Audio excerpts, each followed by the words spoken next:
Planting the Trees of Kenya, the story of Wangari Maathai by Claire A. Nivola. As Wangari Maathai tells it, when she was growing up on a farm in the hills of central Kenya, the earth was clothed in its dress of green. Fig trees, olive trees, crotons, and flame trees covered the land, and fish filled the pure water of the streams. The fig tree was sacred then, and Wangari knew not to disturb it, not even to carry its fallen branches home for firewood. In the stream near her home, where she went to collect water for her mother, she played with frogs' eggs, trying to gather them like beads into necklaces, though they slipped through her fingers back into the clear water. Her heart was filled with the beauty of her native Kenya when she left to attend a college in America, far, far from her home. She studied biology, the science of living things. It was an inspiring time for Wangari. The students in America in those years dreamed of making the world better. The teachers taught Wangari to think not just of herself, but of the world beyond herself. How eagerly she returned to Kenya, how full of hope and all the things that she had learned. She had been away for 5 years, only 5 years, but it seemed like 20, because the landscape had changed so much. Wangari found the fig tree cut down, the little stream dried up, and no trace of frogs, tadpoles, or the silvery beads of eggs. Once there had been little farms growing what each family needed to live on, and large plantations growing tea for export. Now almost all the farms were growing crops to sell. So that means they were growing food, not for themselves, but to sell. Wangari noticed that the people no longer grew the food that they ate, but they bought it from the store instead. The store food was expensive, and it was not as good as what they could grow themselves. So the children, even grown-ups, were more sick. She saw that where once there had been richly wooded hills with grazing cows and goats, now the land was almost treeless. The woods were gone. So many trees had been cut down for farms that women and children had to walk further and further to find firewood to heat their house. Sometimes they had to walk for hours before they found a tree. There were fewer and fewer trees with each one they cut, and much of the land was bare like a desert. Without trees, there were no roots to hold the soil in place. Without trees, there was no shade. The soil dried to dust, and the wind blew it away.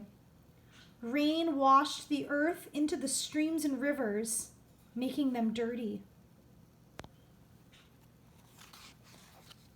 We have no clean drinking water, the women complained, no firewood to cook with. Our goats and cows have nothing to graze on, so they don't make milk. Our children are hungry, and we are poorer than ever before. Wangari saw that the people who had once honored fig trees now cut them down. They had forgotten how to care for the land that fed them. Now the land could no longer take care of the people, and their lives became harder.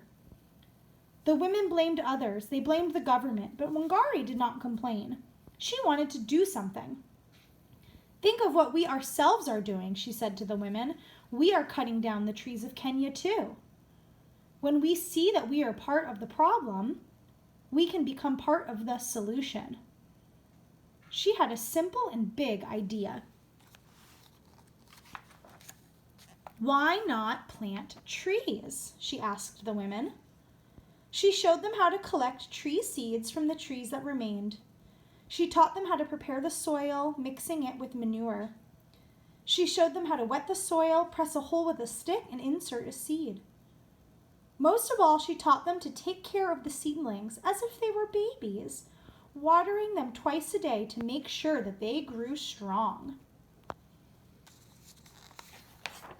It wasn't easy. Water was always hard to find. Often the women had to dig a hole by themselves and climb into it to haul heavy buckets full of water up over their heads and back out of the hole. An early nursery in Wangari's backyard failed. Almost all the seedlings died, but she did not give up. She showed others how to not give up. Just like we say in our class, when things are hard, I don't give up. Most of the women could not read or write. They were mothers and farmers, and no one took them seriously. But they did not need school to plant trees. They did not have to wait for the government to help them. They could change their own lives.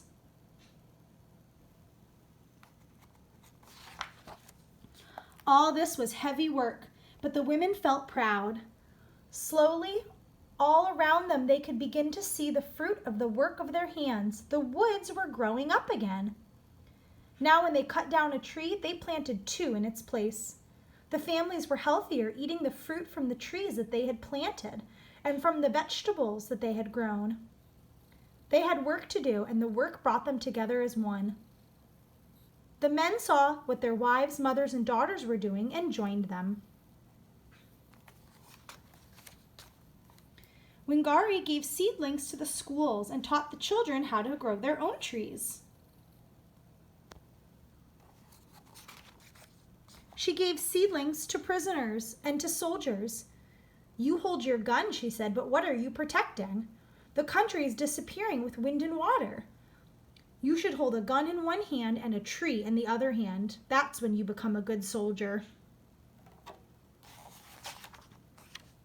And so, in 30 years since Wangari began her movement, tree by tree, person by person, 30 million trees have been planted in Kenya, and it has not stopped.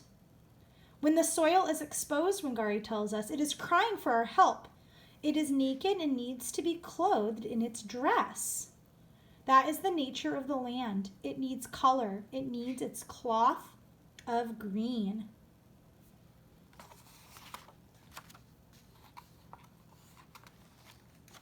The end.